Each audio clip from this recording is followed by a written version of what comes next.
আমাদের হাওড়ার ডুমুরজলা দেখুন, আপনাকে 1 ঘন্টার বৃষ্টিতে দুদিনের জন্য ভেনিসের ফিলিংস দেবে। বিরাট ব্যাপার, কল্পনা করা যায় না, এত সুন্দর। ইটালি যেতে হলে কত ভাড়া প্লেনের, হোটেল ফেয়ার, হোটেলে থাকো ঘোরো, মানে আপনার কয়েক লাখ টাকার ব্যাপার ইউরোপ ট্যুর। সেই ফিলিংস আপনাকে দেবে জাস্ট 1 ঘন্টার বৃষ্টি। কিরম মনে হচ্ছে, ভালো লাগছে না? দেখুন খুব সুন্দর একদম। এটা কালকে সকাল পর্যন্ত এই ফিলিংসটা থাকবে,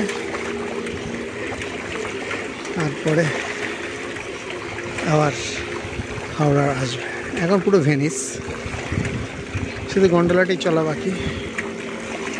গন্ডোলাটা চলে না, গন্ডোলাটা চললে সত্যি এটা দর্শনীয় স্থান হতো।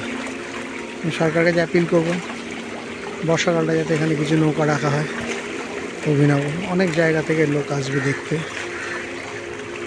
হ্যাঁ, ফরেন থেকেও আসতে পারে, তাহলে কি বিদেশি মুদ্রা অর্জন হবে। আপনারা কি বলেন, ঠিক কিনা?